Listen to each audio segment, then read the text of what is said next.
parler de quantification de soi, d'objets connectés, de nouvelles pratiques liées à la gestion de ces données personnelles, du self-tracking, comment on voit émerger une nouvelle figure, celui du data sexuel.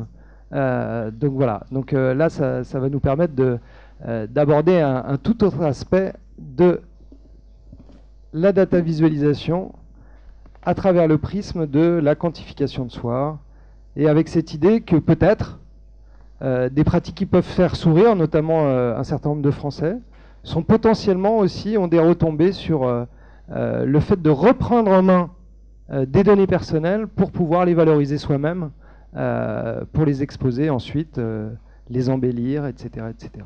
Je vais peut-être te présenter du coup. Allez, vas-y, c'est bon. Voilà. Parce que François-Xavier, il arrive d'Ajaccio en fait, et donc il a fait un petit voyage pour venir nous voir, et il bosse pour, enfin il a monté une boîte qui s'appelle Mapeyes, qui est spécialisée dans tout ce qui est visualisation de données, et notamment les données cartographiques, qui est un petit dada. Mais son autre dada, c'est justement ce qu'on appelle la quantification de soi. Voilà. Exactement. Bon, merci Loïc. Bon. Ok.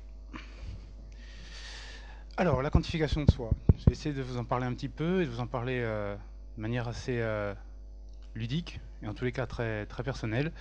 Donc, d'abord, se mesurer.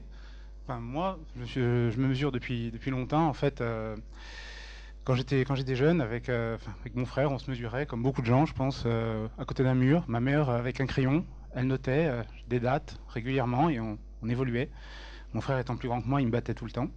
Mais bon, au moins j'avançais. Tous les ans, je voyais des progressions. Et sans le savoir, en fait, je faisais de la quantification de moi-même, hein, déjà à l'époque. Alors, donc finalement, pour devenir producteur de données soi-même, directement, il ne faut rien faire. Il faut juste être soi-même, vivre, évoluer tout le temps, et ensuite pouvoir utiliser des outils. Des outils qui sont mis à notre disposition maintenant grâce à la miniaturisation. En fait, il y a un mouvement depuis environ à peu près 5-6 ans qui fait qu'il y a une miniaturisation des composants, une baisse des coûts de ces composants, donc, qui fait que les téléphones deviennent de plus en plus petits. Maintenant, vous avez des smartphones qui sont très puissants. En parallèle, vous avez un essor évidemment d'Internet, du stockage, du coût du stockage qui est de plus en plus faible, ce qui fait que vous pouvez avoir des outils très puissants qui stockent beaucoup de données à très faible coût. Et également, vous avez aussi le fait que les composants soient de moins en moins onéreux. Ils intègrent des objets que je vais essayer de vous présenter tout à l'heure pour vous montrer ce qu'on peut faire réellement avec la quantification de soi. Donc, rapidement, les domaines d'application, on va en voir en détail un peu plus, mais pour vous expliquer qu'est-ce qu'on peut faire en se quantifiant. D'abord, évidemment, le secteur le plus connu, c'est la santé, le bien-être, l'activité physique, tout le sommeil. C'est des données qui sont assez facilement traquables, donc c'est un peu la tête de pont du quantified self en ce moment. Mais on peut aussi travailler sur la finance, sur les données financières, la localisation évidemment, la productivité. C'est aussi quelque chose qui, à mon avis, va beaucoup émerger dans les années à venir, que ce soit personnel, mais aussi au travail. C'est extrêmement important. Et d'ailleurs, on va essayer de voir des exemples. Donc, par exemple, voilà, là on a Stephen Wolfram. C'est un Américain qui a monté une société extrêmement intéressante, évidemment, dans le quantified self, mais il a également comme particularité d'avoir traqué 20 ans de données personnelles. 20 ans de données sur des mails, des meetings, des appels, ses pas. Il a traqué tout pendant 20 ans. Et il a fait des visualisations, donc vous pouvez retrouver sur son site internet, et j'en ai pris une au hasard, qui montrait, rapidement, vous pouvez voir les disparités en fait avec ces données. Vous voyez quand est-ce qu'il marche, par exemple. Il marche plus souvent le matin, mais par contre il tape au clavier généralement plus le soir. Donc c'est des données qui sont assez sympas et qui illustrent bien son utilisation professionnelle, pardon. Et vous avez aussi la même chose Dans les données personnelles, donc vous avez la capacité évidemment à générer des données sur le sommeil, combien de temps vous avez dormi, à quelle heure vous êtes réveillé, quel est votre état d'esprit, quel est votre niveau cardiaque, quel est votre niveau de narcissisme. Enfin, il y a plein de choses qu'on peut imaginer et agréger en fait toutes ces données pour ensuite pouvoir les utiliser. Donc ça, on va le voir également. Mais d'abord, je voudrais différencier les différents types de production de données. Pour moi, il y en a deux. Il y a une production active. Donc la production active, c'est des données qui sont souvent qualitatives, qui passent par une saisie manuelle. En fait, concrètement, ce sont des données où vous allez expliciter quelque chose. Vous avez passé une bonne nuit, ben, vous allez expliquer, oui, j'ai passé une bonne nuit. Ou vous allez courir, vous allez expliquer quel sentiment vous avez eu pendant la course, ou est-ce que vous êtes heureux, ou quelle est votre humeur, ou enfin, tout et rien. Ce sont des données qui sont assez, qui sont pas palpables directement, mais qui ont énormément de valeur et qui font partie de tout ce qui est quantification de soi, ne serait-ce que parce qu'ensuite elles pourront être réutilisées. Il y a à l'opposé, enfin si on peut dire à l'opposé, parce qu'elles sont totalement complémentaires, vous avez la production passive de données. Donc la production passive, c'est là où vous faites rien. C'est l'utilisation d'objets connectés, d'appareils qui sont connectés à vous, à Internet. Cette fois, ce sont des données quantitatives, beaucoup plus basées sur des mesures objectives. Elles sont brutes. Il n'y a pas d'auto-évaluation, c'est pas votre sentiment, c'est pas votre bien-être, c'est combien, c'est quand, c'est comment, c'est très brut. Donc les gens qui travaillent dans la visualisation de données, qui travaillent dans la réutilisation des données, dans l'open data, généralement c'est des gens qui apprécient énormément ce type de données parce que ça vous fournit des spreadsheets très sympas avec beaucoup de données historisées. Donc là c'est ce qui ont le plus tendance en tous les cas en ce moment et qui arrive à émerger grâce à l'essor des objets connectés. Donc, je ne sais pas si vous connaissez les objets connectés. Je vois un Fuelband. Combien de personnes qui ont un podomètre sur eux aujourd'hui, par exemple? Un podomètre connecté, quelque chose qui prend? Non. En fait, je vais peut-être. Donc là, ce que je vous présente visuellement, c'est Nike. C'est Nike qui est sorti aux États-Unis, un bracelet connecté, Fuelband. Vous pouvez le trouver sur Internet. Il va traquer beaucoup de données. Il se met à votre poignet et il va traquer votre nombre de pas, le nombre de calories que vous consommez, le temps. Il a un indice personnel qui est le fuel. Et donc, techniquement, en fait, il est équipé de capteurs. Il a un capteur, donc, un accéléromètre 3D qui coûte qui coûte quasiment plus rien désormais à intégrer, qui est très miniaturisé.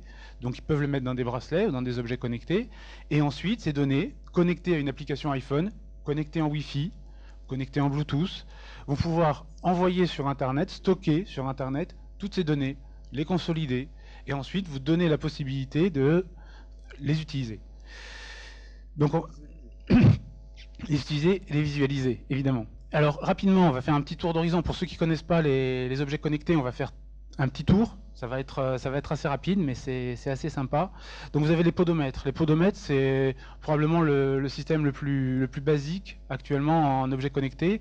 Donc vous avez, outre le Fuelband qui est un bracelet, le Jawbone Hub qui est également un bracelet. Vous avez Fitbit. Fitbit, c'est une société aux États-Unis qui est en train d'exploser, qui s'intéresse au bien-être, qui s'intéresse à vous, qui s'intéresse à vos informations, évidemment, mais aussi à améliorer votre bien-être. Et donc, il propose différents outils, dont un podomètre, qui est vraiment très sympa. Les balances, alors ça, bon, c'est parfois moins sympa, mais en tous les cas, c'est très efficace, parce que ça vous permet de traquer votre poids comme des balances font depuis probablement des décennies, voire plus longtemps. Et simplement, elles vont vous donner l'IMC, le taux de masse grasse, plein de données qui sont intéressantes à mesurer. Elles vont se connecter directement à votre box de maison. Elles vont les envoyer directement sur un espace et elles vont directement vous faire des visualisations qui vont vous permettre de voir quels sont les progrès. Ensuite, vous pourrez évidemment jouer avec ces données, fixer des objectifs et essayer d'améliorer si les données ne vous conviennent pas, ce qui est possible. Mais la donnée, elle restera de toute façon, c'est un fait. La donnée est factuelle, là c'est un chiffre, donc la balance ou le podomètre ne fait que le donner. Donc vous avez la Fitbit Aria qui vient de sortir il y a quelques jours, qui est aussi une montre faite par la société américaine, donc Fitbit, et Withings qui est une société française qui est pionnière dans le développement d'objets connectés, très très intéressante, société qui développe donc des balances, qui développe également d'autres produits, donc qui développe un tensiomètre, un pèse-bébé également, mais vous avez d'autres objets de la santé qui peuvent être connectés. Vous avez maintenant une brosse à dents connectée. Donc ça, c'est extrêmement intéressant si on réfléchit pour les enfants, pour apprendre, pour avoir un degré, pour savoir combien de temps elle a été utilisée, si ça a bien duré 3 minutes de brossage, ou etc., etc. Vous le paramétrez. C'est extrêmement intéressant. Ou alors, bon, évidemment, le Sleep Manager qui est de Zeo qui vous donne la qualité de votre sommeil en mettant un petit appareil. Et ensuite, vous pouvez savoir si vous avez dormi profondément, de manière assez légère, si vous avez mal dormi, bien dormi. C'est assez intéressant. Et en fait, voilà, je voulais finir sur cette liste d'objets connectés avec un petit dernier qui vient d'arriver vraiment, qui est génial, c'est Twine. En fait, Twine, je vous ai présenté plein d'objets sur la santé, plein d'objets qui ont des capteurs intégrés, qui font plein de choses, mais qui font des choses précises. Twine, en fait, c'est un projet qui est parti sur Kickstarter, d'ailleurs, à la base, un système de crowdfunding aux États-Unis. Le produit est bardé de capteurs, et vous en faites ce que vous voulez. C'est de la quantification de soi, mais do it yourself. C'est-à-dire que vous avez je crois, 5 ou 6 capteurs, la température, l'hygrométrie, un capteur de présence. Enfin, vous avez beaucoup de capteurs qui sont embarqués. Vous en faites ce que vous voulez. Vous pouvez le mettre dans une cave pour connaître son taux d'hygrométrie. Vous pouvez la mettre sur une porte pour savoir le détecteur de présence. Et tout ça est connecté avec des interfaces qui ensuite vous permettent de visualiser et de faire des actions qui amélioreront évidemment, qui vous permettront de beaucoup produire de données déjà. Pas mal. Ok, donc là on a vu plein de produits pour acquérir, pour produire, pour avoir, en tous les cas, posséder beaucoup de données. Donc là on a beaucoup de données. Maintenant l'idée c'est qu'est-ce qu'on peut en faire? Il faut les reconstruire, il faut essayer d'y apporter du sens.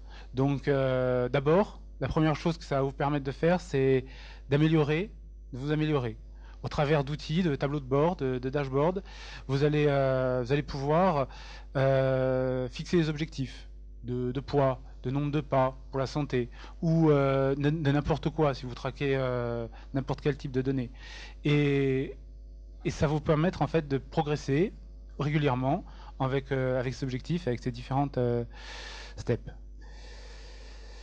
Alors ça, c'est quelque chose qui est très très tendance en ce moment, un peu aux États-Unis, et je pense pas mal en France, c'est tout ce qui est gamification, émulation. En fait, on progresse, c'est bien, on progresse quand on est seul, mais vous faites partie d'une équipe, c'est votre famille, c'est vos amis, c'est Twitter, c'est ce que vous voulez, et vous challengez. Vous challengez en permanence.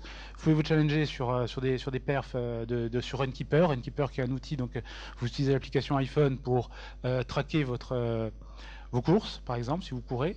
Vous pouvez vous challenger avec vos amis. Vous pouvez vous challenger avec beaucoup d'inconnus même.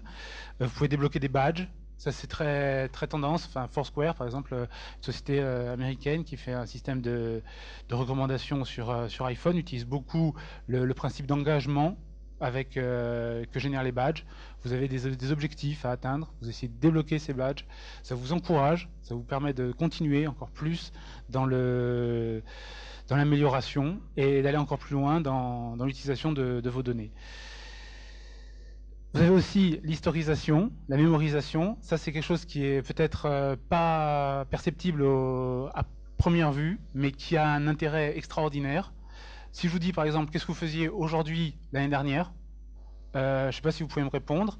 Ben, si vous l'historisez, vous allez avoir des outils. Bon, TimeUp, j'ai mis une petite copie d'écran. C'est un site internet qui va vous dire tous les ans ce que vous faisiez à la même date aujourd'hui, en utilisant Foursquare, Instagram, Twitter, Facebook, qui agrège toutes vos données, qui ensuite vous les redonne sur un instant T, sur une journée. Mais on peut imaginer aussi délivrer pour plus tard une sorte de patrimoine. Oui, enfin, là, de ce côté-là, tous les réseaux sociaux s'y sont mis. C'est-à-dire que l'historicisation immédiate des données et des informations partagées sur les réseaux sociaux.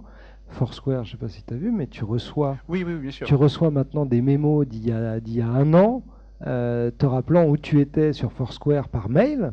Tu vas avoir la même chose sur différents réseaux sociaux. Et il y a un agrégateur temporel de l'ensemble de tes traces qui s'appelle Memolane, qui va t'envoyer l'ensemble de tes traces laissées sur les différents services sur le web. Memolane, c'est exactement ça. Alors, juste une chose, là, de ce côté-là, sur cet aspect-là, peut-être, il y a quand même à se poser la question.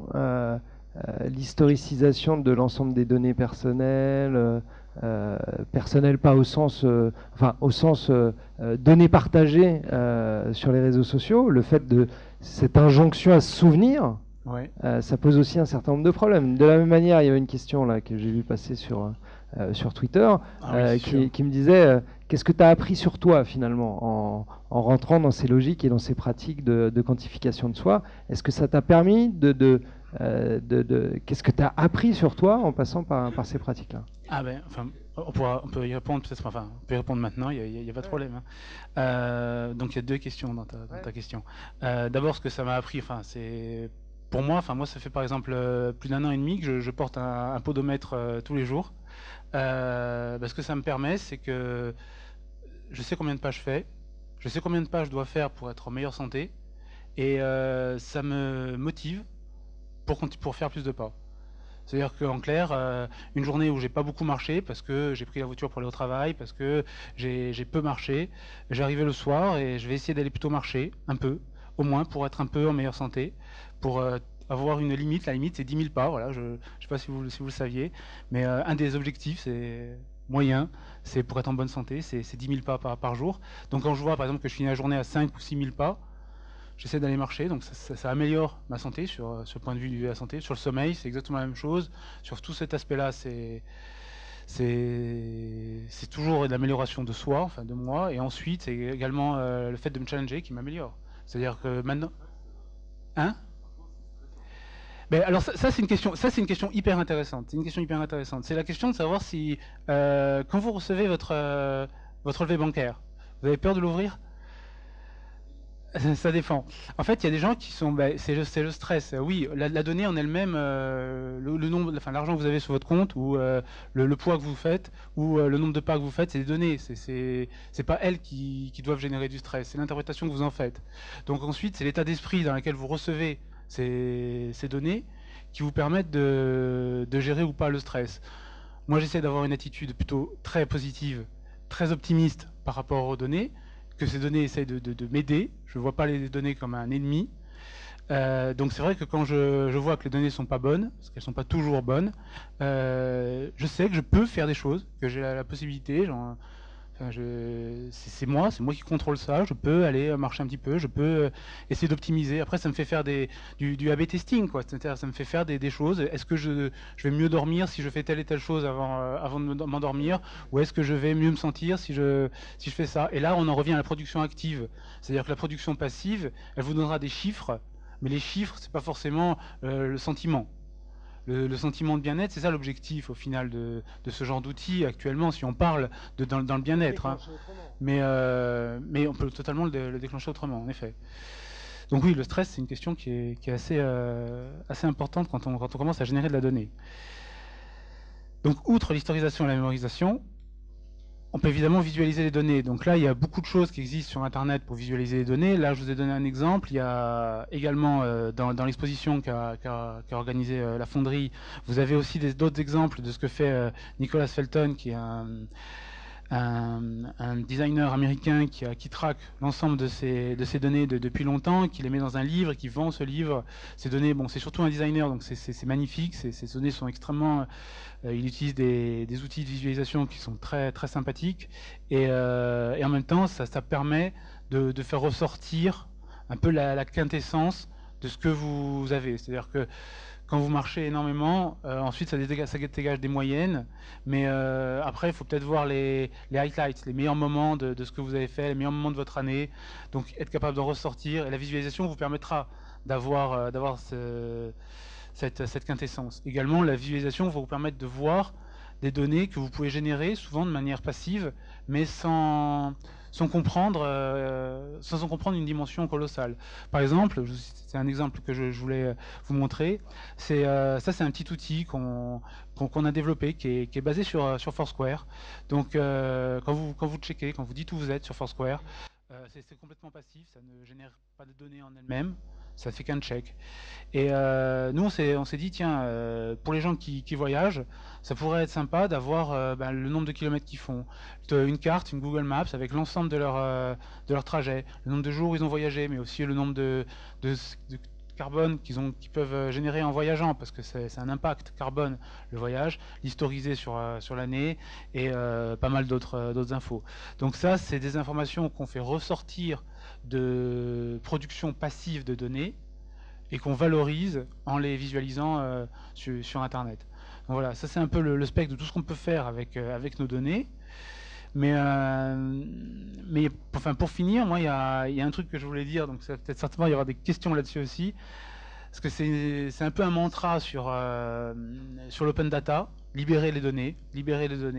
Mais il y a aussi à un moment donné où sur les données personnelles, on peut le dire, c'est-à-dire il faut absolument travailler avec les API des sociétés qui ouvrent aux réutilisateurs les données pour que vous puissiez en tirer le maximum. C'est-à-dire que les données, si elles restent stockées chez Nike pour le Fuel Band, chez Fitbit, chez X, chez Y, eux, ils pourront l'utiliser, bien sûr. Mais ensuite, il y a toute une utilisation au travers d'API qui vont permettre aux réutilisateurs de créer des outils, des systèmes que personne n'aurait imaginé avant.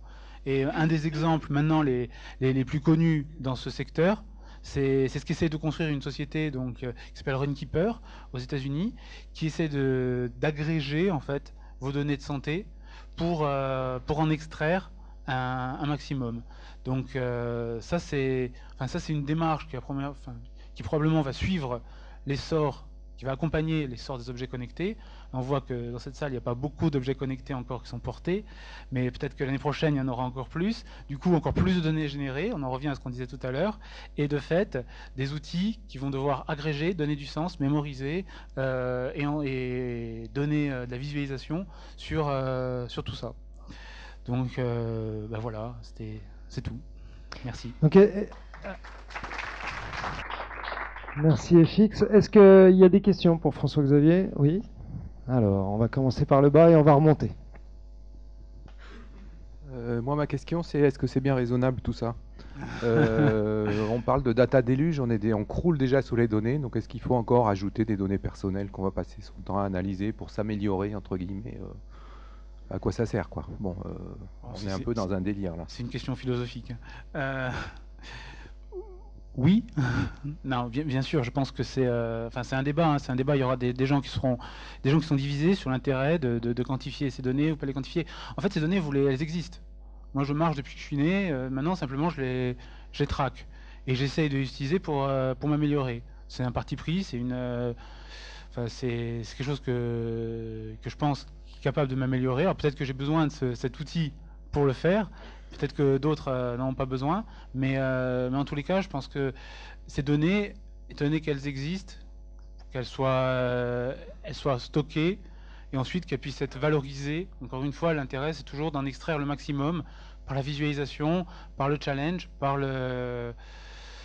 l'amélioration de soi. En tous les cas, il faut, moi, à mon sens, tant que la donnée existe, il faut essayer de la visualiser. Bonjour. Moi, c'est un sujet qui m'intéresse particulièrement. Je regarde beaucoup de choses sur le Quantified Self. Vous parlez d'amélioration de soi. Et à la fin, vous dites quand même libérer vos données. Vous parlez de toutes les données qui sont stockées chez Nike, etc.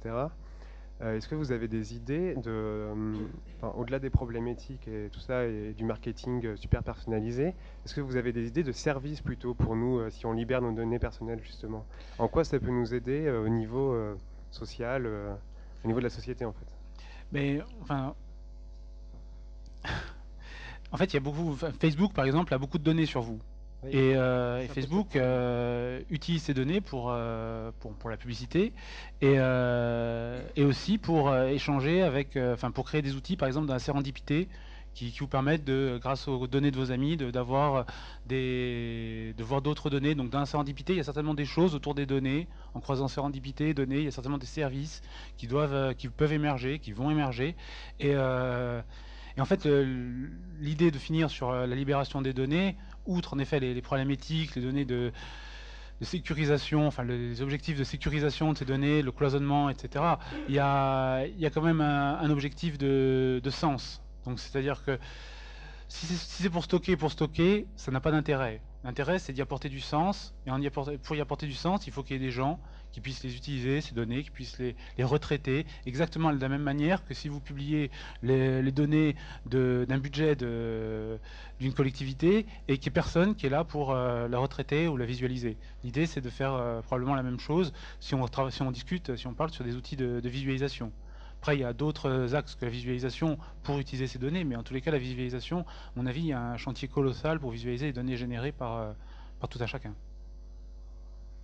Donc, une autre, et je pense que ce sera la dernière question, parce qu'on a pris un peu de retard, on est arrivé un petit peu... Donc, dernière question, et puis après, on fera une petite pause sur la mise en place de la table ronde Open Data. Voilà. Donc, soit vous ressortez, soit... Ouais, d'accord. Bon, on va prendre quelques questions alors. Mon Dieu. Merci. Éventuellement, ne répondez pas à ma question, comme ça laissera plus de temps pour répondre à celle des autres. Est-ce qu'il y a des réflexions sociologiques sur ces évolutions? Je pense en particulier à l'exemple que vous avez cité de l'apprentissage du brossage de dents par les enfants. D'un côté, j'y vois un intérêt pour la diffusion de bonnes pratiques. De l'autre, j'ai de sérieuses interrogations sur le développement de l'autonomie de l'individu.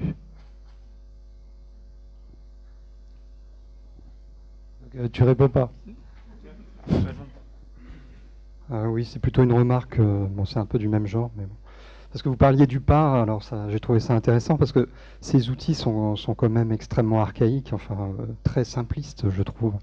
Essayez de calculer le nombre de pas, tout dépend de quelle manière vous marchez. Par exemple, vous pouvez marcher lentement, vous pouvez marcher vite, enfin, il y a énormément de manières de marcher, donc c'est très réducteur. Et moi, ça me rappelle en fait le reste, ce qu'on a vu là dans la journée, enfin ce matin. Dès qu'on commence à parler de données, on se demande toujours d'où viennent les données et comment elles sont produites. Donc là, pour le coup, on le sait, parce qu'à un pas, on sait comment on le produit, hein, précisément. Ou plutôt, on sait qu'il est extrêmement varié, extrêmement complexe, et que les données qu'on en sort sont extrêmement simplistes, et ça vaut, je pense, pour le journalisme, ce qu'on a vu ce matin, quoi. Voilà, donc c'est plutôt une remarque, pas une question. Il faudrait réapprendre à marcher de diverses manières, et... D'accord. Oui, une autre question. Alors du coup, c'était une question ou pas là? Non, c'était un constat. Mais en tous les cas, juste pour rebondir sur ça, ouais, 2 secondes. Hein. Ouais. C'est vrai que la création d'indices, c'est plus que de savoir un pas en lui-même, ça n'a pas de sens. En effet, vous avez raison. Enfin, parce que je pense que moi, j'utilise un podomètre qui calcule, qui compte mes pas d'une manière. Sur Fuelband, sur un autre podomètre, vous allez avoir une autre manière. Vous allez avoir autant de manières. Donc après, c'est vrai qu'il y a des indices qui peuvent être créés pour surtout définir des tendances. L'objectif, c'est pas forcément à la limite la donnée en elle-même, mais ensuite justement la représentation, la tendance et l'amélioration de ces données qui remontent de vous-même en fait. Quand on crée des données personnelles, la différence par exemple entre l'utilisation de Google Maps, enfin de tout ce qui est Google on va dire, et de solutions plus ouvertes comme OpenStreetMap par rapport à la réutilisation potentielle de ces données-là, de ces données personnelles par les entreprises. Est-ce que à travers Mapeyes et autres, vous avez un retour d'expérience à faire sur le danger ou pas de fonctionner avec Google? Bon, moi, on travaille beaucoup avec Google, avec Google Maps, même si les limites de Google Maps et de Google sont connues, elles ont été expliquées. C'est vrai qu'il y a des systèmes qui sont open source, qui existent également dans la... Alors, dans la création d'objets, pour l'instant, ça n'existe pas. Donc il n'y a pas de pendant, en tous les cas, d'open source sur les objets. Il y a des applications, par exemple, il y a des systèmes de tracker sur votre iPhone qui sont plutôt open source, où vous avez accès aux données directement. Elles sont téléchargeables, elles sont accessibles, elles sont complètement libres pour vous, en tous les cas.